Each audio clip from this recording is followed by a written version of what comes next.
Well, ladies and gentlemen, we know that here in America, they'd like to bring some Chinese-style censorship to our internet. But in Germany, they are now looking at fining certain news outlets or social media platforms for fake news. Specifically in this story, Germany is considering fining Facebook $522,000 per fake news item. I'm now joined in studio by Maggie Howell to talk about this. The government of Germany is considering imposing a legal regime that would allow fining social networks such as Facebook up to 500,000 euros. That's $522,000 for each day the platform leaves a fake news story up. Maggie, they continue to harp on the fake news, hashtag fake news narrative. So this is a Germany state-sponsored thing. So any day that the Facebook site leaves up a fake news article, who's the fake news judge, first of all? Because we know that Obama is suddenly, created the truth police in a sense. This utter shutdown of internet free speech is what we're seeing. You and I covered this in October. Do you remember that they were handing over free speech of the internet, that the UN was assuming more control? Now we see this globalist agenda being pushed. So anybody who's talking about real news, i.e. they don't want their civilization destroyed by Merkel and her mass immigration policy, Facebook, if you don't take it down, you're going to be fined. But we know that Facebook is compliant with these orders because we posted something on our own website that talks about how Facebook CEO Mark Zuckerberg was caught discussing the censorship of anti-migrant posts at this UN Development Summit on Saturday while speaking with Merkel, and he said that Facebook is all about censoring. There was a hot mic episode where, he's saying that this wave of Syrian refugees entering Germany, they're going to make sure that nobody is talking badly about it, that they're going to take it down. But then in the event that they don't, $500,000 is what they're going to be fined.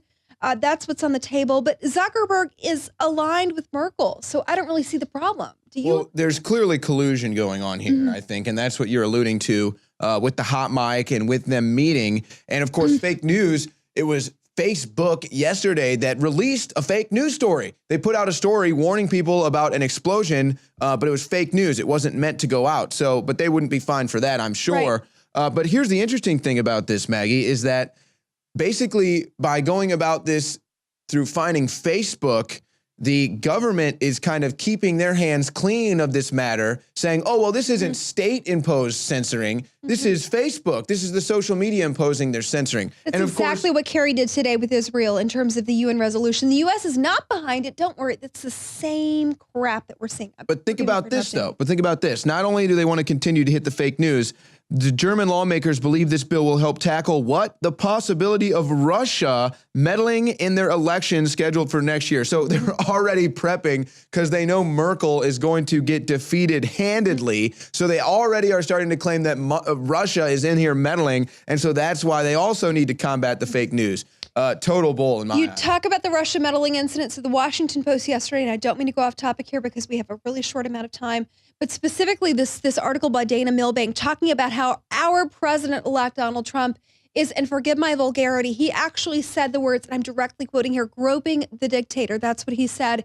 It's a disgusting display. They don't even care about the truth anymore. They don't care about being vulgar. They don't care about offending you with their lies and their vulgarity. The only thing they care about is spouting this Russian narrative that Russia hacked our system. Merkel is going to be defeated. You mark my words. We saw, Italy take a stand with Pepe Grillo. We saw the UK take a stand with Nigel Farage. We took a stand with Donald Trump. You just wait. France is about to do it themselves with Le Pen. Germany, the German people have spoken here, and the fact that they're taking to censoring the truth on media shows their desperation. Meanwhile, the mass immigration continues. We've seen this with our own president, the last leg of his office. What is he doing? He's making sure that we have this mass influx of refugees still. 26,000 reported by the WND. And here's what we're seeing, Owen. 9 ISIS supporters arrested near Washington, D.C., our nation's capital. They seemed normal and middle class. That's the news topic of the day. Normal and middle class. 9 people. ISIS sympathizers in Washington, D.C. Well, and guess what? They're mentioning in these police reports how they're using social media to recruit people, spread their propaganda. Again, though, I know I've been censored on social media for posting things against Obama. I've been censored on YouTube for other such things. But, of course, ISIS somehow manages to get away with it. But yes, as you said, these were young men that were arrested. It was tough to tell that they were, you'll never know if they're with ISIS or whatever. So that's something that went on in Virginia that a lot of people, I think, probably were unaware of, that they'd like to know about that. So there are arrests being made. So some attacks, I suppose, are being prevented by lawmakers and I guess police officers or whoever is investigating this stuff, making these arrests. It's going to be interesting to see how that develops because, of course, they're going to use this as a scare tactic as well to power grab with the NDAA, which just passed. They've certainly suppressed enough of our freedoms in this power grab with the privatization of the internet and the NSA actually looking at everything that we do and say along with DHS. And you mentioned the NDAA. They've been refortified in their powers to censor things on the internet. But it does look like a tiny fraction of this. If we could just maybe reform our immigration policies, we wouldn't have to give up so much of our personal freedom. We're about to discuss a country, and I love this story. I see you gearing up for it. It's one of my favorite stories of the week, by the way. Well, speaking of oppression, why don't you talk about some oppression that's being lifted on the women in Myanmar? Well, okay, so we had this discussion off camera. Myanmar, Burma formerly, Aung Suu Kyi was a jailed leader there, and she brought a lot of to the forefront the fact that women aren't treated very fairly. Very oppressive country, respectfully, and I don't mean that in a negative way. It looks like they're considering this law that would jail any man who impregnates a woman and doesn't marry her, which some would say is an oppressive law. Others would say is pretty fair-minded. That if you knock up a woman, that you should actually have to commit to her and commit to raising your children. Regardless, it's a different step. It's giving women power. There's something they probably didn't feel like they had in this country. I mean, honestly, I read this story. We had to throw it in just for you today because it's one of those things that we really want to talk about. So there's this law, and we don't have this in the U.S. obviously, or any other Western nation. Supporter for women's empowerment here? Oh my gosh, I don't know what's going on. Kellyanne Conway, let's just say this.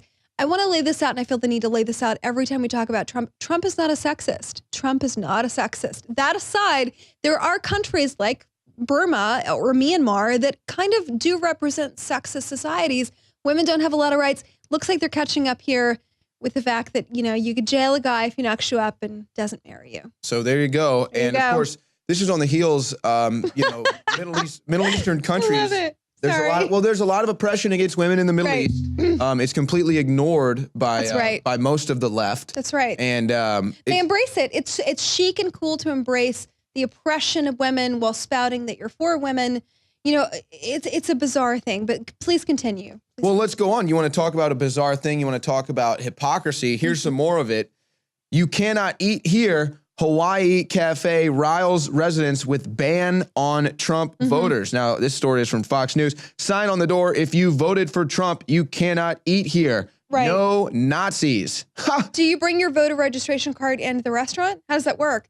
Maybe something from our InfoWars store would give you a way that you maybe support liberty and the Republic and maybe you voted for Trump. I mean, that's possible. But it's like, where are you getting this idea that Trump is a Nazi? I mean, is that legal? It's just so crazy. The right to refuse does not apply to that in terms of. But under the same logic, you could put up a sign and say, no Hillary Clinton voters here. No KKK. Right. I mean, it's the same extreme. Or actually, I guess you could actually say that there's probably more of a relation between Clinton and the KKK. Well, there is via Robert C. Byrd. That's right.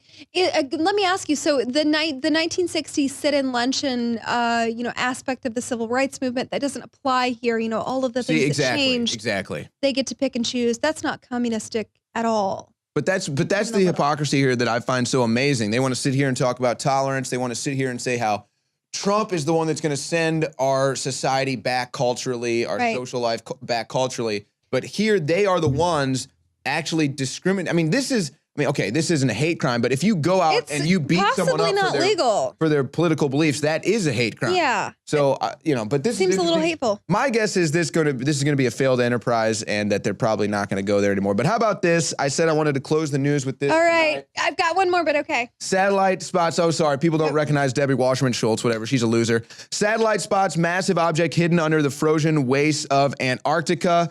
Satellite images have picked up what they think is a massive object in Antarctica. They're not sure what this is. They think that it might be an asteroid that killed the dinosaurs. Some people think it might be a UFO. I don't know what it is, but I want to know what's under the ice. We'll have more on the Nightly News tomorrow night, 7 p.m. Central.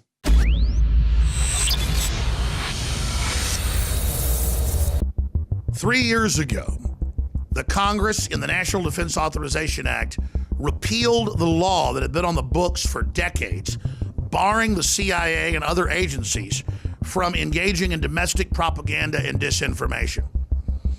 Over the weekend, they passed the Countering Disinformation and Propaganda Act that funds $160+ million to this new organization that will, quote, discover and counter with its own disinformation alternative media that they dub fake news. At the very same time, we see mainstream media claiming that Trump, myself, Tucker Carlson, you name it, are Russian agents, and that the American people really wanted Hillary Clinton, but the Russians somehow hacked in, and that's why Trump won. Yes, we've gotten Trump elected, but they're openly trying to overthrow that.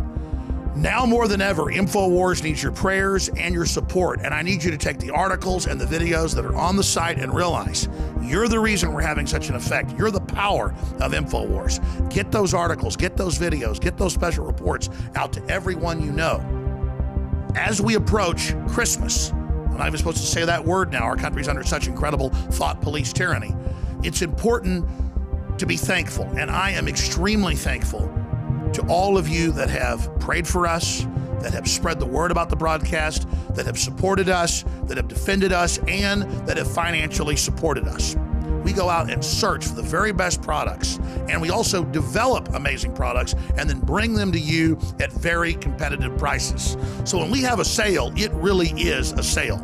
That's why this week through the 17th, we can guarantee you'll get delivery before Christmas. Again, if you order by this Friday, the 17th, and you will get store-wide free shipping at InfoWarsStore.com. And on top of that, some of the biggest discounts of the year.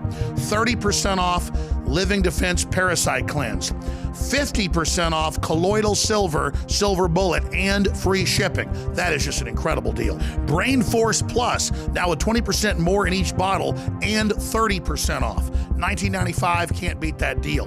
Winter Sun, Vitamin D3, 25% off. Survival Shield, X2, Nascent Iodine, again, an amazing 30% off.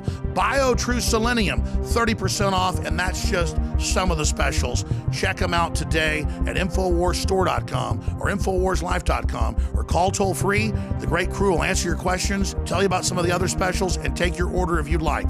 888-253-3139. And finally, from myself, Alex Jones, and the rest of the InfoWars crew and my family, I want to wish all of you a blessed and Merry Christmas.